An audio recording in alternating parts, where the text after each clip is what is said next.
예수님 이름으로 기도드리옵나이다. 아멘. 하나님은 살아계십니다. 오늘 전능하신 하나님께서 우리에게 가장 좋은 복 주실 줄 믿습니다. 우리 예배봉과 인사합시다. 하나님만 사랑하여 최고 좋은 복 많이 받으세요. 하나님만 사랑하여 최고 좋은 복 많이 받으세요. 하나님께서 여러분들이 가장 좋은 복 주실 줄 믿습니다. 인생이 무엇인가? 오늘 우리가 인생을 살다 보면 우리가 한 인생을 살다 보면 이러다가 내 인생이 끝나는 게 아닌가 아마 그렇게 생각할 때가 많이 있습니다. 그래서 인생이 무엇인가 사람들이 돌아보면서 이대로 끝나면 안 되겠다 해서 10대 때, 20대, 30대, 40대, 그 다음에 중년기 때 막 이런 위기들이 있습니다.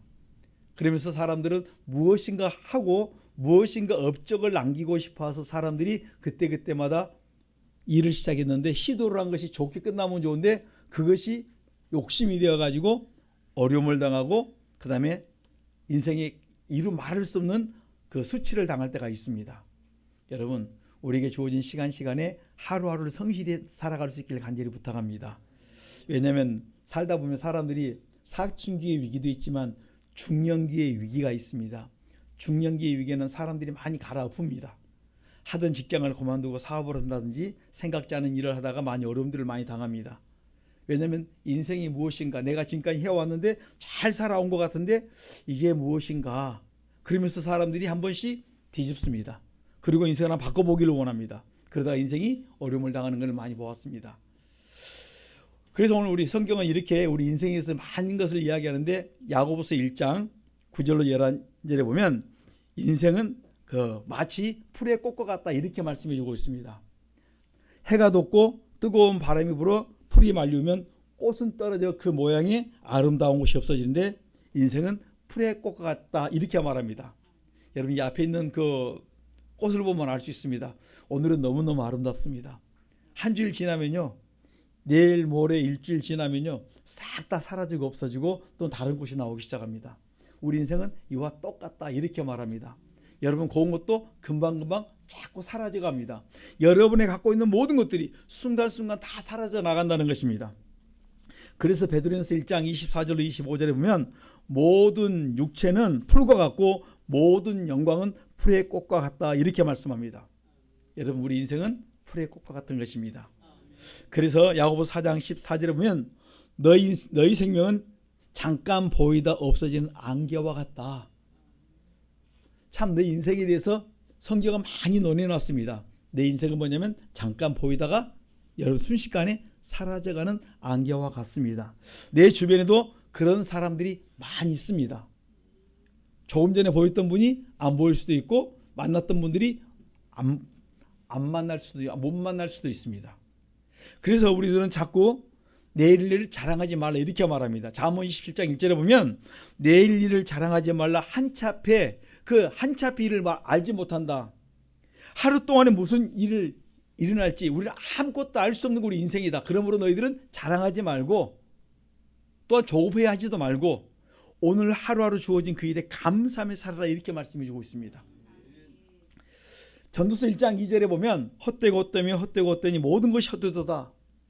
전도서를 잘못 이해하면 헛된 게 인생이라고 생각할 수 있는데 헛된 것으로 끝날 수 있다고 생각하는 그것이 아니라는 것입니다. 성경은 전도서 12장 13절로 14절에 보면 이렇게 말합니다. 우리는 영원한 존재이기 때문에 마지막에 헛된 인생으로 헛되게 끝나는 것이 아니라 가장 아름다운 인생을 살 수 있고 가장 잘 살 수 있는 것이 뭐냐면 마지막에 뭐가 있습니까? 심판대가 있음을 기억하라. 심판이 있으므로 너희들이 어떻게 살 것인가? 하나님을 경외하며 살아야 된다. 하나님의 명령을 지키고 하나님의 명령을 지키면서 경외할 때 그가 심판대에 섰을 때 가장 당당히 설 수 있다 이렇게 말씀해 주고 있는 것입니다. 저는 우리 성도님들이 헛되고 헛된 세상 속에서 헛되게 인생이 끝나는 것이 아니라 가장 보람 있는 인생이 무엇이냐면 하나님의 말씀을 가지고 말씀대로 살면서 그 명령을 행하고 경외하는 삶을 살 때 가장 아름다운 인생으로 마칠 줄 믿습니다. 그래서 성경은 이렇게 우리에게 계속 말씀해 주고 있습니다. 그걸로 끝나는 것이 아니라 마지막 때에는 영생에 들어갈 자와 영벌에 들어갈 자로 나뉘어진다. 그러므로 서로 상급이 다르다. 영생에 들어갈 자도 상급이 다르고 영벌에 들어갈 자도 벌이 다르다 이렇게 말씀해 주고 있습니다. 만물이 주에게서 오고 주로 말미암고 주에게로 돌아갈 텐데, 주 앞에 우리가 돌아가서 그때 우리가 심판대 앞에 서게 될 텐데, 우리가 그 앞에 당당히 설 수 있는 우리 성도님들의 삶이 될 수 있기를 간절히 부탁합니다. 많은 사람들은 죽으면 끝이라고 많이 생각을 합니다. 그런데 이 앞에 우리가 부활주의를 통해서 뭘 가르쳐 주냐면, 오늘 그 말씀을 지금 하려고 지금 이렇게 나오는 것입니다. 우리가 죽으면 끝이라고 생각하는데 사람들은 그렇게 생각을 하고 살아가는 사람이 많이 있습니다. 교회 다니도 사람들이 그냥 그렇게 끝나는 것처럼 살아갑니다. 그런데 성경은 그렇게 말하지 않고 부활제를 통하여서 부활하신 주님께서 아니라는 사실을 우리에게 분명히 보여주고 있다는 말씀입니다. 죽고 난 다음에 뭐가 있습니까? 부활이 있습니다. 다시 말씀드리면 영생이 시작된다, 이렇게 말씀합니다. 내가 죽고 끝이 아니라 죽고 난 다음에 영원한 생명이 시작되는 시작점인 거예요. 영혼의 시작점이 내가 죽고 그 다음에 부활의 시작점입니다. 바로 그 사건을 가르쳐주는 것이 뭡니까? 부활주일입니다. 요한복음 5장 29절에 보면 선한 일을 행한 자는 생명의 부활로, 악한 일을 행한 자는 심판의 부활로 나오게 된다는 사실입니다. 그래서 의인은 영생에, 그 다음에 악인은 영벌로 서게 되어 있습니다. 예수님께서 이 부활하시고 난 다음에 40일 동안에 자신이 지금까지 했던 모든 말씀이 다 맞다, 이것을 선포한 게 뭔지 아십니까? 부활하시고 40일 동안에 많은 사람들에게 그걸 보여주시는 거예요. 내가 지금까지 했던 그 말씀이 그냥 거짓말이 아니고 헛된 말이 아니고 그것이 사실인 걸 선포하는 게 뭡니까? 부활이에요. 그리고 그 많은 사람들에게 보여주셨어요. 예수님께서 부활하시고 승천하시기 전, 그러니까 하늘로 올리시기 전, 부활하시고 하늘로 올리시기 전, 승천하시기 전 그 40일 동안에 무슨 일을 하셨냐면, 많은 사람들, 처음에는 찾아온 여인들에게 보여주시고, 그 다음에 제자들에게, 마지막에는 고린도서 15장에는 500여 사람들에게 보여주었다, 이렇게 말씀해 주고 있습니다. 그래서 너희들이 죽으면 끝이 아니다, 반드시 뭡니까? 다시 부활이 있다. 그러므로 너희들 정신 차리고 살아라, 껴서 살아라, 이렇게 우리에게 보여주고 있는 것입니다. 고린도서 15장 23절은 이렇게 말씀합니다. 그리스도가 부활의 첫 열매가 되고 그 다음에는 그리스도께 붙어있는 자가 부활할 것이다, 이렇게 말씀합니다. 다시 말씀드리면 그리스도가 사망의 권세를 이기고 부활하셨으므로 오늘도 우리가 그렇게 부활하게 될 텐데, 그리스도의 피로 제사함 받은 자가 그리스도께 붙어서 우리가 그 다음에 부활하게 되어 있다, 이렇게 가르쳐주고 있는 것입니다. 여러분 꼭 기억하십시오. 죽으면 끝이 아니라 영혼의 시작이라는 거. 여러분, 내가 끝이면 오늘 먹고 그냥 내일 끝난다면 내 마음대로 하고 인생이 끝날 수가 있는데 끝이 아니라는 사실입니다. 그 사실을 부활로 우리에게 보여주고 선포해 준 사건입니다. 그러므로 오늘 우리 성도들은 이 사실을 꼭 기억하셔야 될 줄 믿습니다. 고린도서 15장이 이 사실을 구절절히 잘 말씀해 주고 있습니다. 그래서 여러분들이 꼭 고린도서 15장은 꼭 여러분들이 읽고 또 읽으셔서, 부활이 맞다면 내가 앞으로 나의 남은 날을 어떻게 살 것인가를 다시 한번 여러분들이 돌아보는 시간이 되었으면 감사하겠습니다. 마가복음 16장 19절에 보면 주 예수께서 말씀을 마치신 후 하늘로 올리우사 하나님의 우편에 앉아 계신다 말씀하셨고, 로마서 8장 34절에 보면 우편에 앉아 계신 우리 그 그리스도 예수 주 되신 우리 주님께서 우리를 위해서 간구하신다, 이렇게 말씀하세요. 그냥 하나님의 보좌 우편에 앉아 계셔서 그가 하신 일이 뭐냐면 우리를 위해서 간구하신다. 그 다음에 로마서 8장 26절에 보면 성령께서 우리를 위하여 친히 간구하신다, 이렇게 말씀하셨습니다. 그러니까 주님께서 부활하시고 난 다음에 우리를 위해서 모든 걸 다 체결하시고 난 다음에 우리를 위해서 간구해 주고 있는 거예요. 나를 위해 뭐 하신 분 계셔요? 기도하시는 분이 계시는구나. 오늘 여러분들이 꼭 이 말씀을 기억하시면서, 나는 내 혼자가 아니라 나를 위해서 누군가 기도하는데 그분이 우리 주님이시고, 그분이 또 누가 성령님이시고, 그분이 또 누구의 우리 성도님들이 서로 기도하고 서로 돕는 자가 되었다, 이렇게 생각하시면서 여러분들이 믿음으로 잘 살아갈 수 있기를 간절히 축원합니다. 그러면 예수님께서 부활하시고 40일 동안 하나님 나라의 일을 말씀하셨습니다. 그러니까 예수님께서 부활하시고 난 다음에 40일 동안에 하시는 것이 부활을, 자기 자신을 부활했다 보여주시고 하나님 나라 일을 말씀하셨는데, 그러면 예수님께서 부활하시고 난 다음에 40일 동안 하나님 나라 일을 말씀하시기 전에 예수님이 살아 계시는 동안에 3년 반 동안에 그 사역을 하는 동안에 하나님 나라 하신 일이 무엇인가? 하나님 나라의 일을 하신 사역을 가만히 여러분들이 보시면 무슨 일을 하시냐면, 마태복음 5장에 보면 산상수훈을 말씀해서 팔복을 말씀하셨습니다. 심령이 가난한 자는 복이 있나니 천국이 너희 것이며, 이렇게 말씀한 것처럼 산상수훈을 말씀하시고, 마태복음 9장 35절에 보면 회당에서 가르치시고 천국 복음을 전파하시고 모든 병과 모든 약한 사람들을 고쳐주셨습니다. 그 다음에 마태복음 8장 보면 백부장이 그 하인을 고쳐주셨습니다. 중풍병 들린 사람을 고쳐주었고, 마태복음 8장 16절에 보면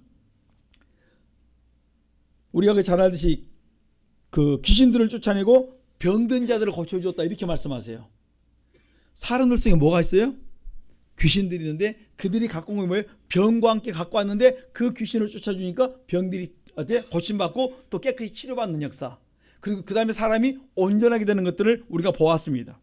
그 다음에 마태복음 9장 보면 중풍병자를 고쳐준 걸 보았고, 마태복음 9장 12절 보면 12년 동안 혈류증을 앓았던 여인을 고쳐주었고, 그 다음에 12년 동안 그 12살 먹은 회당장이 야이로의 딸을 고쳐주는 사건을 우리가 보았습니다. 마태복음 9장에 보면 또 소경된 사람 두 사람을 고쳐주었습니다. 그 다음에 마태복음 10장에 보면 제자들을 어때요? 그들을 제자 삼으시고, 그 다음에 그들에게 뭡니까? 사명을 주십니다. 그들에게 사명을 그냥 준 것이 아니라 권능과 함께 그들에게 그 사역을 감당할 수 있도록 그들에게 은혜를 베풀어 준 걸 보았습니다. 누가복음 19장에서는 잃어버린 자를 찾아 주셨고, 요한복음 4장에서는 수가상에 있는 그 여인을 만나 주셨습니다. 이것이 뭡니까? 예수님께서 지상에 계시면서 하셨던 사역들이 하나님의 일이었습니다. 그러면 그러한 예수님께서 제자들이 묻습니다. 제자들이 묻습니다. 사람들이 나를 누구라 하냐 물어봤습니다. 그랬더니 주님이라 말하는 것이 아니고, 마태복음 16장 14절에 보면 세례 요한이요, 어떤 사람이 엘리야라, 어떤 사람이 에레미야라, 어떤 사람은 선지자 중에 하나다, 이렇게 말했습니다. 많은 사람들이 그렇게 말하는데 너희들은 내 옆에 따라다녔기 때문에 너희들은 예수인 나를 누구라 하느냐 물어봤습니다. 그랬더니 제자들이 쭈삣쭈삣합니다. 그런데 베드로가 고백합니다. 주는 그리스도시요 살아계신 하나님의 아들이십니다. 예수님이 당신은 누구시자고요? 당신은 주님이신데 주는 그리스도요, 우리가 기다렸던 그리스도 메시아요 살아계신 하나님의 아들이십니다. 여러분, 주님이 원하시는 것은 바로 이거였습니다. 예수님께서 대답하십니다. 바요나 시몬아, 내가 복이 있도다. 내게 알게 하신 것은 혈육이 아니다. 이것은 하늘에 계신 아버지가 너에게 가르쳐 주셨다. 얼마나 귀한 메시지인지 모릅니다. 지금 내가 너에게 지금 다 보여줬는데, 그 많은 표적들을 보면서 내가 뭘 보여줬냐면, 내가 누구라고요? 너희들이 기다렸던 메시아인 거, 내가 그리스도요 하나님의 아들인 걸 너희들이 보여줬는데 너희들이 눈을 떠서 보기를 원한다는 거예요. 예수인 내가 메시아다, 그리스도다. 눈에 보인 예수가 그리스도 메시아인 걸 선포했는데 그들이 깨닫지 못한 거예요. 그것이 뭐냐면 요한복음 20장 30절로 31절에 보면 예수님께서 많은 표적을 보여줬는데 그 표적의 목적이 어디 있냐면, 예수가 그리스도시요 살아계신 하나님의 아들이시요 이런 사실을 믿고 그들이 영생을 얻기 위한 것이 뭡니까? 거기에 목적이 있는 거예요. 여러분들이 어디 가기를 원하십니까? 천국 가기를 원하시는 거예요. 여러분 꼭 기억하십시오. 가장 귀중한 게 뭡니까? 천국 가는 거예요. 언제 천국 갈 수 있습니까? 여러분의 죄를 그리스도의 피로 씻고 회개할 때, 그리고 그 말씀을 붙들고 말씀대로 순종하면서 살아갈 때 우리가 천국 갈 수 있다, 이렇게 말씀합니다. 요즘 예수 믿는 사람들도요, 좀 힘들고 어려우면요, 뭐냐면 죽고 싶다, 자살하고 싶다, 이것이 뭐예요? 쑥쑥쑥 들어옵니다. 그런데 그 생각을 하는데 사단들이 그 속에서 장난을 쳐요. 그러면 교회를 다녔을지라도 순간 혹에서 넘어져서 자살한 사람이 있어요. 교회를 다녔을지라도. 교회를 다닌 거지 진짜 회개하고 진짜 주의 말씀 따라 살지 않냐면 얼마든지 그런 유혹에 넘어갈 수 있습니다. 여러분, 가장 큰 벌이 뭐냐면 자살해서 죽는 자는 가장 큰 벌이에요. 하나님과 상관이 없어요. 교회 다니는 상관이 없습니다. 여러분 주변에 혹시 자살하고 싶다 그런 사람들 주변에 있거든요. 지옥의 가장 고통스러운 곳에 빠진 것이 뭐냐면 어디냐면 자살한 사람이 지옥의 가장 고통스러운 곳에 간다. 이렇게 많은 사람들이 간증한 걸 보았습니다. 여러분 내 목숨은 내 것이 아닙니다. 주님의 소관인데 내가 내 마음대로 했을 때 그것은 뭡니까? 거기에 대한 처절한 징벌을 당한다는 말씀이에요. 이 사실 우리 성도들이 꼭 알고 증거할 수 있기를 간절히 축원합니다. 그래서 요한복음 6장에 보면 보리떡 5개와 물고기 2마리로 남자만 5,000명을 먹입니다. 여자와 어린아이는 놓아두고 남자만 5,000명을 숫자를 해보니까 남자만 5,000명이었습니다. 그러니까 여자와 아이까지 합하면 보통 사람들이 2만 정도를 예측을 합니다. 여러분 보리떡 5개 물고기 2마리 이걸로 5천에서 2만 명을 먹였다 생각해 보세요. 이건 상상도 못합니다. 그랬더니 이 표적을 보고 사람들이 와 놀랍니다. 야 우리가 기다리던 선지자다. 참으로 세상에 오실 그 선지자라고 생각을 합니다. 그리고 사람들이 예수님을 잡아서 억지로 뭐 하렵니까? 왕을 삼고 임금을 삼으려고 합니다. 이분만 우리의 임금이 되면 우리의 왕이 되면 이제는 뭐 걱정 없어요? 먹을 거 걱정 없다. 배고픈 거 걱정 없다. 그리고 그들의 목적이 뭡니까? 영생의 목적이 있지 않고 어디에 있습니까? 배부름의 목적이 있었던 거예요. 우리 주님이 그 자리를 피워버립니다. 예수님께서 다른 곳에서 사역을 하니까 사람들이 또 몰려옵니다. 그리고 그들에게 또 우리 주님께서 말씀합니다. 어떻게 말씀하시냐면 요한복음 6장 27절에 보면 예수님의 말씀을 들으는 그 사람들에게 썩는 양식을 위하여 일하지 말고 영생하도록 있는 양식을 위하여 일하라 이렇게 말씀해 주고 있습니다. 우리 뭘 위해 일하냐면 썩는 양식을 위해 일할 때가 많다는 말씀이에요. 여러분 우리의 목표는 먹는 데 있지 않고 어디에 영생하는 데 있다니까요. 그래서 예수님께서 대답하시기를 우리에게 자꾸 가르쳐 주는 게 뭡니까? 너희들이 목적이 무엇인가? 참된 삶이 무엇인가를 계속 지적했는데 못 깨닫습니다. 그러자 예수께서 이렇게 계속 말하니까 사람들이 말합니다. 우리가 어떻게 해야 하나님의 일을 하오리까? 우리가 어떻게 하면 하나님을 할 수 있습니까? 예수님께서 뭐라도 먼저 하십니까? 하나님의 일은 무엇인 줄 아느냐? 하나님의 보내신 자를 믿는 것이 하나님의 일이라고 말씀하세요. 하나님의 일은 하나님을 보내신 자를 믿는 것이 하나님의 일. 이것이 시작이에요. 내 속에 믿음을 가지고 시작하는 게 모든 것은 믿음의 시작이라는 것입니다. 내 속에 믿음이 없으면 아무것도 할 수 없습니다. 믿음의 모든 사역은 내 속에 믿음이 있는가? 하나님의 일은 뭡니까? 내가 하나님과 나의 바른 관계가 되었는가? 내 속에 예수 그리스도가 계시는가? 여기서부터 우리가 점검하고 시작해야 된다는 것입니다. 아버지의 뜻은 아들을 보고 믿는 자마다 영생을 얻는 이것이니 마지막 내가 이를 다시 살린다고 말씀했습니다. 여러분 꼭 기억하십시오. 아들을 보고 믿는 자마다 영생을 얻는다. 여러분 우리 속에 믿음이 있는가? 내 자신을 돌아볼 수 있길 간절히 축원합니다. 그래서 예수님께서 많은 표적을 보여주면서 그 표적을 보면서 예수인 내가 하나님의 아들이요 그리스도 메시아다 이것을 선포하고 그들도 믿고 그 다음에 뭡니까? 그들이 그 이름을 힘입어서 생명을 얻는 데 있다 이렇게 말씀하시는 겁니다. 여러분 그 다음에 우리 주님께서 이 사실을 다 해주고 난 다음에 그 다음에 십자가에 죽으시고 부활하셨습니다.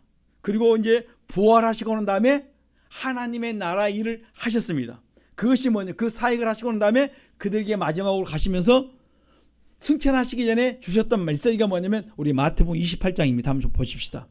마태복음 신약 처음입니다. 마태복음 28장 제일 마지막에 28장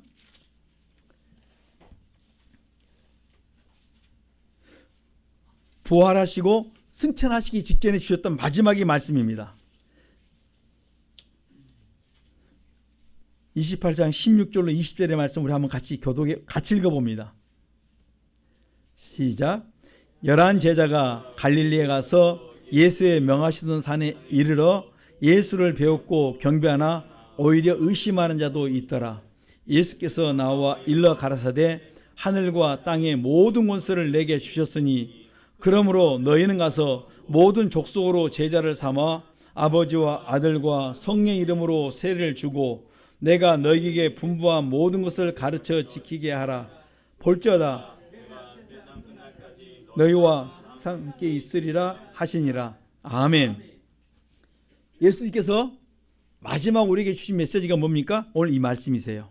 그러니까 여기 보면 18절에 하늘과 땅의 모든 권세를 내게 주셨으니, 모든 권세를 가지신 예수님께서 오늘 우리에게 뭘 주십니까? 지상 최대의 명령을 우리에게 선포한다는 것입니다. 지금 누구에게 선포한 줄 아십니까? 조금 전까지 배신하고 조금 전까지 주님을 모르고 배신했던 그들에게 세계 선교를 선포할 걸 지금 증거할 것을 그들에게 사명을 주시고 있다, 이렇게 말씀하는 것입니다. 과연 금방까지 배신했고 금방까지 도망갔던 그들에게 이런 걸 주실 수 있을까? 여러분, 베드로서 5장 1절에 보면 사람은 할 수 없으되 하나님께서 하시면 된다는 것입니다. 주님께서 이 명령을 바로 연약한 그들에게 다시 그들에게 맡기기를 원하십니다. 그러면서 마태복음 28장 19절에 이렇게 말씀합니다. 첫째, 그러므로 너희는 가서 모든 족속으로 뭘 삼아라? 제자를 삼아라, 이렇게 말씀합니다. 너희는 가서 뭘 삼아라고요? 제자를 삼아라. 그러니까 제자를 삼기 전에 먼저 내가 제자가 되어야 제자된 내가 그 다음에 제자를 삼을 수가 있어요. 그러면 제자가 뭔가, 제자의 제일이 뭐냐면 다 버려야 돼요. 다시 말하면 제자는 다 지배하고 다스릴 수 있어야 된다, 이렇게 말씀합니다. 거기에 묶이면 안 돼요. 지배하고 다스리지 못하면 내가 제자가 될 수가 없습니다. 그래서 우리가 날마다 버리는 훈련이 우리 삶 속에 계속 이루어져야 될 줄 믿습니다. 제자가 되는 것은 먼저 다 버려야 된다. 성경은 이렇게 말합니다. 누가복음 14장 26절에 보면 부모나 처자나 형제나 자매나 자기 목숨까지 미워해야 제자가 된다 말씀하셨고, 누가복음 14장 27절에 보면 자기 십자가를 지고 주님을 쫓지 않으면 제자가 될 수가 없습니다. 자기 십자가를 지고 주님을 쫓아야 제자가 될 수 있습니다. 누가복음 14장 33절에 보면 자기의 모든 소유를 버려야 제자가 된다, 이렇게 말씀해 주고 있습니다. 그런데 마태복음 19장 29절 30절에 다 버릴 때 내가 여러 배로 너희를 더 좋게 해주고 영생을 얻도록 상속하도록 내가 만들어 주겠다, 영생을 상속으로 내가 만들어 주겠다고 약속해 주고 있습니다. 버리는 데 있지 않고 더 부유하게, 더 풍요롭게 주는 데 목적이 있다는 말씀이에요. 오늘 우리가 주님을 따르는 데 있어서 내가 다 버리고 지배하고 다스릴 수 있기를 간절히 축원합니다. 그 다음에 제자에게 있어야 할 게 있습니다. 뭐가 있어야 되면, 제자에게는 요한복음 8장 31절에 말씀이 있어야 되고, 제자에게는 요한복음 13장 35절에 사랑이 있어야 되고, 그 다음에 요한복음 15장 8절에 보면 제자에게는 열매 맺는 삶이 있어야 된다, 이렇게 말씀합니다. 제자는, 그래, 주님을 따르는 제자에게는 뭐가 있어야 됩니까? 말씀이 있어야 돼요. 뭐가 있어야 됩니까? 내 마음에 사랑이 있어야 되고, 그 다음에 뭐가 있어야 됩니까? 열매 맺는 삶이 있어야 됩니다. 예수님께서 제자에게 그들에게 뭘 주었습니까? 마태복음 10장 1절에 보면 예수님께서 제자들에게 더러운 귀신을 쫓아내며 모든 병과 모든 약한 것을 고치는 권능을 주셨다, 이렇게 말씀합니다. 오늘 하나님께서 우리에게 뭘 주기를 원하십니까? 일을 맡기기 전에 그런 능력과 그 사역을 감당할 수 있는 힘을 주시기를 원하십니다.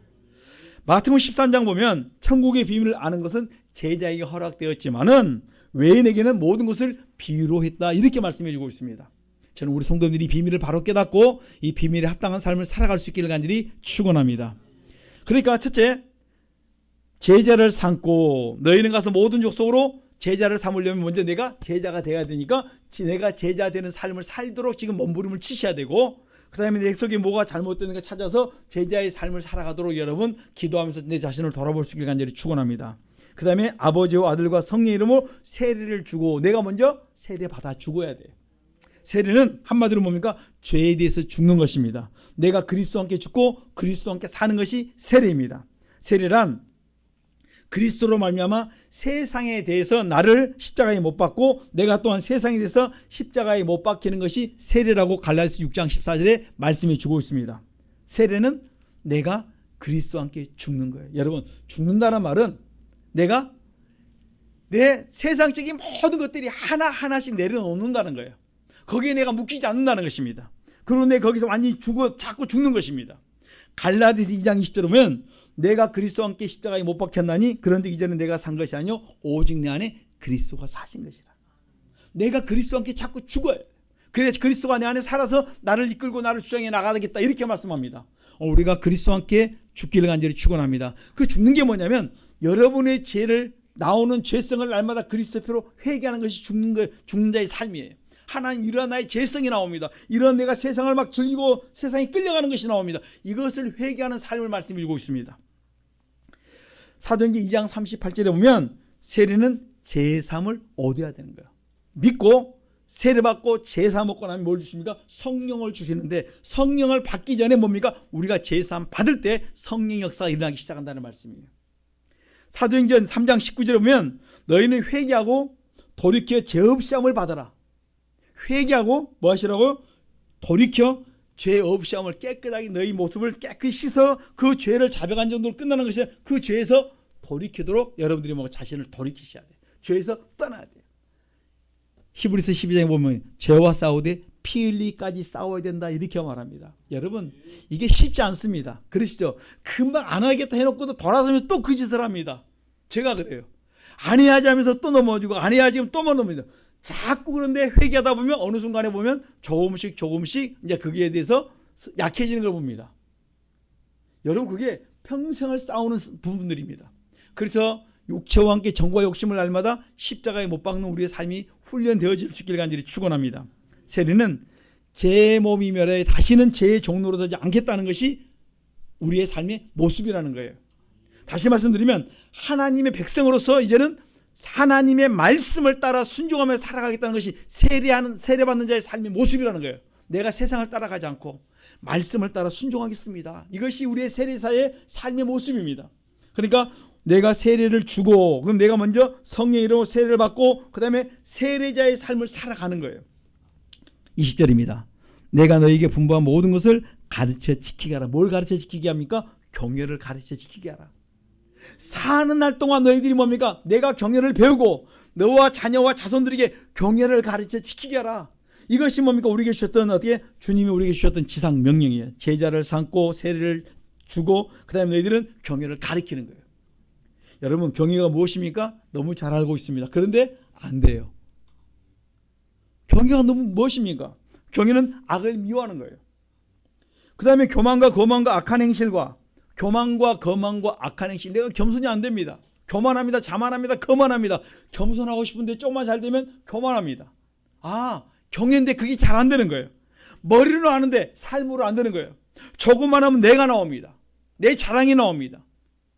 이게 뭡니까? 경외자의 삶인데, 경외에서 자꾸 어느 순간에 뭘 주면 자꾸 내가 높아지고 내가 나타나기 시작합니다. 여러분 그래서 경외는 뭡니까? 악을 미워하는 거예요. 내 속에 나오는 악, 나의 삶 속에 있는 악을 자꾸 회개해서 버리는 거예요. 악한 행실, 그것을 내게서 자꾸 멀리하는 것입니다. 그 다음에 폐역한 입을 미워하는 것이에요. 무슨 말 나와야 되면 선한 말이 나와야 되는데 조금만 붕이 나오면 입에서 못 견뎌냅니다. 이것이 뭡니까? 내 속에 있는 것이, 이것을 뭡니까? 너희들은 경외해서 악을 미워해야 돼요. 악을 떠나야 됩니다. 잠언 16장 6절에 보면 경외는 악을 떠나는 것이다 이렇게 말씀해 주고 있습니다. 경외의 삶이 바로 악을 떠나는 것과 악에서 뭡니까? 악을 미워하는 거예요. 오늘 이것이 우리의 삶 속에 배어있기를 간절히 축원합니다. 그리고 우리가 경외할 때 뭘 주시냐면, 경외하는 것이 뭡니까? 우리가 이것이 나의 보배인 걸 깨닫게 만들어 주십니다. 너희들이 여호와를 경외할 때 내가 구원과 지혜와 지식의 풍성함을 내가 너에게 부어주겠다. 오늘 우리가 항상 여호와를 경외함으로 이 예비된 모든 축복을 받아 누릴 수 있기를 간절히 축원합니다. 여러분 여호와를 경외하는 그냥 경외가 아니고, 잠언 14장 26, 27절 잘 말씀드립니다. 잠언 19, 23절에 계속 말씀드립니다. 뭡니까? 여호와를 경외하면 생명의 샘이라. 사망의 그물에 우리가 걸렸을지라도 하나님께 피할 길을 열어주신다. 또한 우리가 사망에 있을 뿐만 아니라 우리가 만족하지 못하고 살아갈 때 만족함을 우리에게 주시는 겁니까? 경외자 속에 우리에게 주시는 축복입니다. 그리고 우리 앞에 재앙들이 지나왔을 때 그때마다 피할 길을 열어주신 것입니까? 경외자에게 주시는 축복이다 이렇게 말합니다. 경외하는 자에게 내가 재물과 영광과 생명을 내가 너에게 주겠다고 약속해 주고 있습니다. 여러분 우리 성도들이 경외한 자의 삶을 사셔야 됩니다. 성경이 이렇게 말합니다. 시편 34편 7절로 11절에 보면 너희들이 경외하면 내가 너희를 둘러 진치고 부족함이 없도록 내가 너희를 축복해 주겠다. 경외하는 사람을 하나님이 나를 어떻게 지켜준다니까요. 무엇인가 나를 지켜주고 나를 지켜 보호해 주겠다 이렇게 말씀해 주고 있습니다. 시편 115편 11절에 13절에 보면 들어와도 나가도 너희 모든 일에 내가 너희 복을 주는 것이 경외하는 자에게 주시는 축복이다. 그 다음에 시편 145편 18절로 20절에 보면 너희들이 경외할 때 너희들의 기도의 손을 들어주겠다고 말씀해 주고 있습니다. 여러분 내가 기도할 때마다 응답 주시면 얼마나 축복입니까? 그런데 여러분들이 경외하는 삶을 살 때 여러분들이 기도하면 응답해 주겠다는 것이에요. 말라기 3장 16절로 10절에 이렇게 말합니다. 여호와께서 경외하는 자의 소리를 들으시고 자기 아들을 아낌 같이 내가 경외하는 자의 소리를 그들을 내가 아끼겠다고 말씀해 주셨어요. 내가 내 아들을 아끼는 것처럼 누구를 아낀다고요? 경외하는 자를 내가 아끼겠다고 말씀했습니다. 저는 우리 성도들이 부르짖을 때 여러분들의 신음소리를 여호와께서 여러분이 들으시고 응답하시고 해결해 주실 줄 믿습니다. 이 사실을 맛을 보았을 때 내가 내 자녀와 자손들에게 이 사실을 우리가 알리고 증거한다는 말씀입니다. 성경 우리에게 계속 이렇게 말씀합니다. 우리가 한마디로 경외가 뭐냐? 일심일도, 한 마음과 한 도. 그러니까 회개해서 내 마음이 그리스도표로 죄를 씻고 말씀을 붙들고 말씀을 따라 사는 것이 일심일도 경외하는 자의 삶이다. 이렇게 말씀합니다. 저는 우리 성도들이 항상 여호와를 경외함으로 말미암아 여러분의 삶이 늘 복되고 형통할 수 있기를 간절히 축원합니다. 그래서 예수님이 부활하시고 난 다음에 하나님의 나라 일을 말씀하신 것이 오늘 마태복음 28장 승천하시기 전에 이 땅에 부활하시고 있는 그 기간 동안에 주셨던 내용의 핵심이 뭐냐면 19절 20절에 제자를 삼고 그 다음에 아버지와 아들과 성령 이름으로 세례를 주고 내가 너에게 분부한 모든 것을 가르쳐 지키게 하라. 너희들이 이런 사역을 할 때 내가 너희와 함께 해주겠다. 그리고 난 다음에 뭐 하셨다고요? 부활하시고 난 다음에 승천하시고 그 다음에 올라가셨다. 이렇게 말씀하십니다. 오늘 이것이 사도행전 1장의 사건입니다. 그렇게 말씀하시면서 너희들이 올라가신 그 본 그대로 그분이 다시 뭡니까? 사도행전 1장 9절에 보니까 이 말씀을 마치시고 저희 본에서 올려와 가시니 그 다음에 옆에 10절에 보면 올라가실 때 제자들이 자세히 하늘을 쳐다보고 있는데 흰 옷 입은 두 사람이 천사가 저희 곁에 서서 말합니다. 하늘로 가심을 본 그대로 오시리라. 다시 오시겠다. 본 그대로 오신다고 있습니다. 뭐하러요? 마지막에 심판으로. 그리고 그날이 뭡니까? 끝이라는 것입니다. 여러분 꼭 기억할 수 있기를 간절히 축원합니다.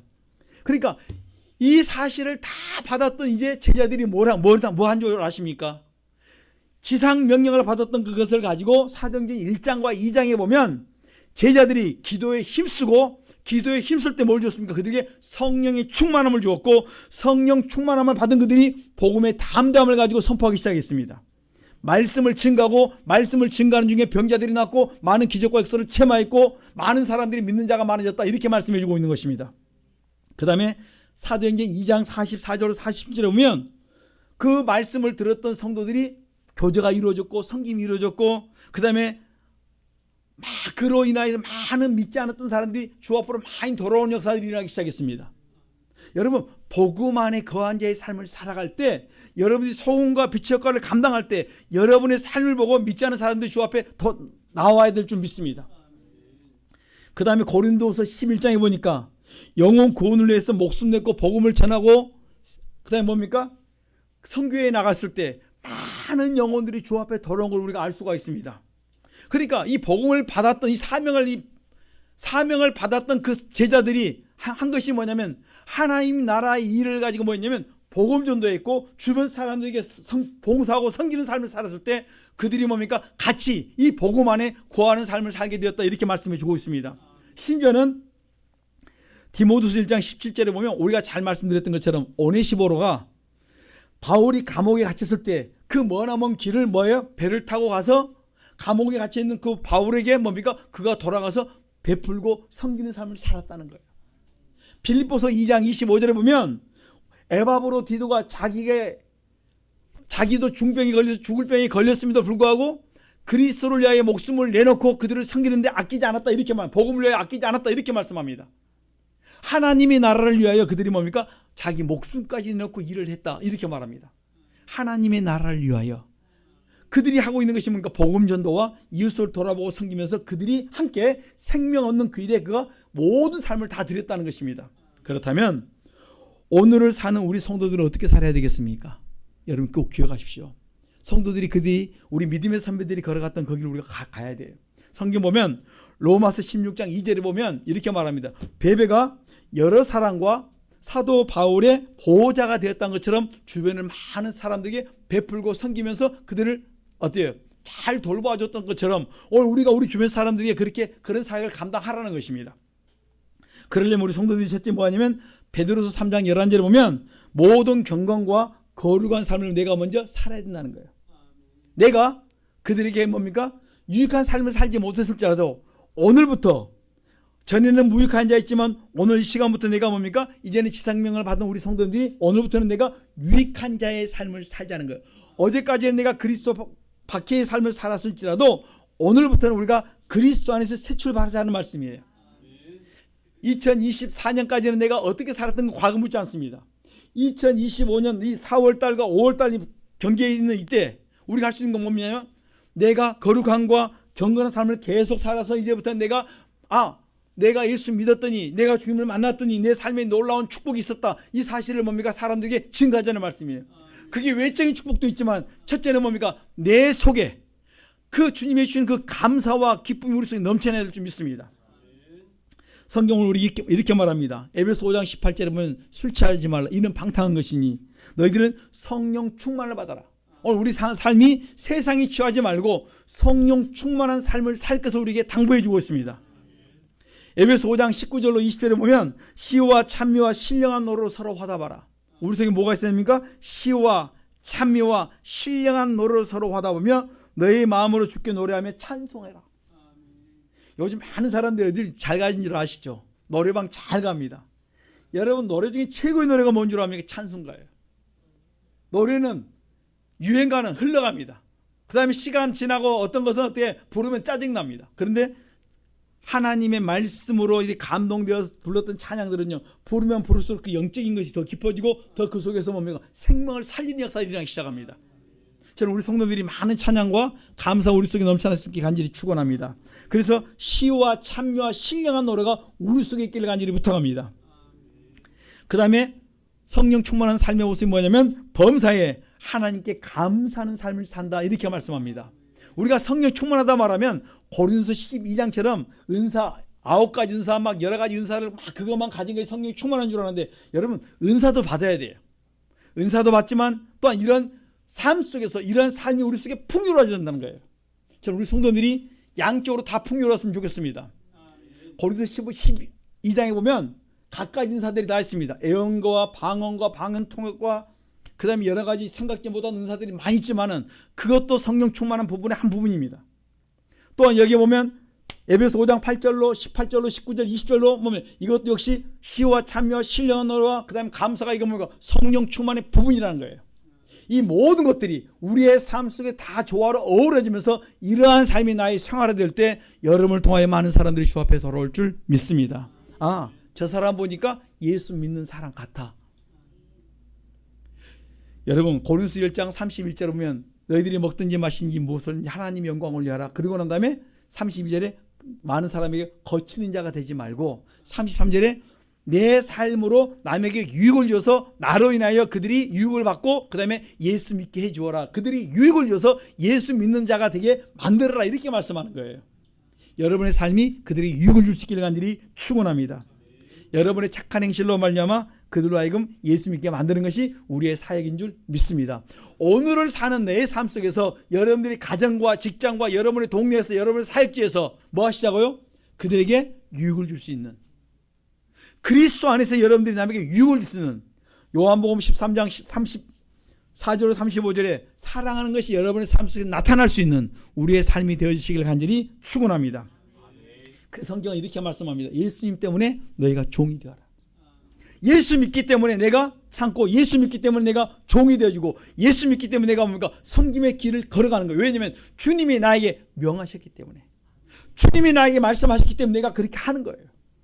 그냥 하는 것이 아니라 주님이 나에게 말씀하셨기 때문에, 주님이 나에게 말씀하셨으니까 참아랬으니까 참는 것이고, 주님이 나에게 말씀하셨기 때문에 내가 섬기는 것이고, 주님이 나에게 말씀하셨기 때문에 너희가 이해해 주라니까 이해해 주는 거예요. 성경은 그렇게 말씀합니다. 주님이 나에게 뭘 말씀하셨는가? 하지 말라면 하지 않는 것이고 하라고 하면 하는 것이 뭡니까? 우리의 삶이에요. 저는 우리 성도들이 하지 말라는 거 하지 마시고 하라는 거 여러분 마음과 상관없을지라도 회개하시면서, 하기 싫어도 회개하시면서 하나님 내게 하고 싶지 않습니다. 내가 안 해본 거 하지 말라 자꾸 하라 그러는데 감동 주는데 그거 하라고 말씀하시니까 내가 말씀에 의지하여 순종하겠습니다. 여러분 그렇게 할 수 있기를 간절히 부탁합니다. 여러분 어떤 사람은요 설거지하기 싫은 사람이 있어요. 어떤 사람은 청소하기 싫은 사람이 있습니다. 사람마다 다를 수 있어요. 그런데 하나님이 내가 하기 싫어하는 것을 감동을 줄 때가 있습니다. 하기 싫은데요. 그런데 마음에 감동이 옵니다. 너가 그거 해. 하기 싫은데요. 너가 그거 돼. 언제까지요? 내 마음이 계속 순종할 때까지 감동을 줄 때가 있어요. 그리고 내가 불순종하고 가잖아요. 그 다음부터 그런 감동이 안 옵니다. 여러분, 그 감동이 시작이에요. 축복의 시작입니다. 하나님의 그 축복의 연결고리가 그 조그마한 거기서부터 시작되었다는 말씀이에요.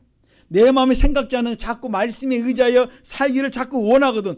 이제는 내게 축복의 시작인 걸 여러분 아셔야 돼요. 그런데 우리가 내가 좀 손해보고 자존심 상하고 내가 안 했던 거 하려고 하면 내 의지적으로 내가 거부할 때가 있습니다. 이거 여러분 포기하시고 주님이 나에게 감동 주시고 말씀하시면 주님이 말씀하셨기 때문에 내가 내 수준에서 내가 최선을 다할 수 있을 때, 남에게 유익을 주는 삶을 살 때 주님께서 뭡니까? 여러분들을 축복하실 줄 믿습니다. 종종 우리 성도들이 하다 보면 어디 가서 가면 신발을 막 흩어놓고 할 때가 있습니다. 하기 싫어요. 그런데 자꾸 보입니다. 너가 해. 신발 정리해놓고 가. 싫어요. 그러면 또 왜? 감동을 자꾸 줍니다. 어떻게 해야 됩니까? 하는데 어느 때는 실패를 하는데 어느 때는 그 일에 순종할 때가 있어요. 그런데 그게 나도 모르게 순종하기 자꾸 시작하면 그 다음부터 뭘 주십니까? 하나님께서 은혜를 베풀어 주세요. 이것이 축복의 전부가 아니라 축복의 시작이라는 거예요. 그렇게 하나 두 개 순종해 나가는데 하나님은 놀라운 역사를 베풀기를 원하십니다. 여러분, 너무 계산하지 마시고 너무 자존심 내세우지 마시고, 하나님은 여러분들이 뭘 주님 때문에 종되기를 원하고, 주님 때문에 섬기기를 원하고, 주님 때문에 여러분들이 유익 주기를 원하십니다. 그렇게 살아갈 때 반드시 우리가 하나님의 나라의 일을 우리가 감당하고 나가는 사역인 줄 믿습니다. 큰 것이 아니라 내가 지금 내게 주어진 상황에서 조그마한 일 그것이라도 내가 주님이 나에게 말씀하셨기 때문에 주님이 오늘도 주셨던 말씀을 가지고 내가 그 말씀에 한 걸음 한 걸음 내가 순종해 나가는 것입니다. 이것이 오늘 우리 성도님들의 삶이 될 수 있기를 간절히 축원합니다. 여러분, 우리가 지금은 나라와 민족을 위해 기도할 때입니다. 기도하라 말씀하셨으니까 나라와 민족을 위해 기도할 수 있는 우리 복된 성도님 되시기를 간절히 축원합니다. 기도하겠습니다. 하나님, 우리가 하나님 나라를 위해서 우리가 기도하기를 원합니다. 이 나라가 하나님 기뻐하는 나라가 되게 하옵소서. 주여 삼창 기도합니다. 주여, 주여, 주여. 살아계신 하나님 감사합니다. 참으로 우리 주님께서 이 땅에 계시는 동안에 우리에게 지상명령을 주셨사오니 우리가 그 사역을 감당하고 또한 우리가 우리 자녀들에게 이 사역을 물려주기를 원합니다. 하나님 우리가 참으로 이 사역을 우리가 감당할 수 있기를 원합니다. 제자 삼아라 말씀하셨사오니 내가 제자가 되고 제자 삼기를 원합니다. 세례 주라 말씀하셨사오니 내가 세례받고 날마다 세례 주기를 원합니다. 또한 내가 아버지 하나님이여 경외를 배우고 경외를 가르치기를 원합니다. 내 삶 속에서 유익 주는 삶을 살기를 원합니다. 주여 은혜와 복을 다하여 주시옵소서. 그 일을 감당할 수 있는 은혜와 복을 다하여 주시길 원합니다. 우리 주님의 그 사역을, 주님께서 우리에게 명령했던 그 사역을 우리가 감당할 수 있기를 원합니다. 우리가 그 길을 따라가기를 원합니다. 주님이 말씀하시면 그 말씀하신 대로 순종해 나가기를 원하니 은혜와 복을 다하여 주시옵소서. 참 좋으신 하나님 감사합니다. 오늘도 우리 사랑하는 성도들 붙들어 주시고 축복해 주시길 원합니다. 주님께서 이 땅에서 우리에게 주셨던 그 명령을 우리가 잘 받들고 순종하며 나가길 원합니다. 주님이 우리에게 말씀하신 그대로 우리 행동할 수 있도록 믿음을 다하여 주시고 은혜를 베풀어 주시옵소서. 예수님 이름으로 기도드리옵나이다. 아멘.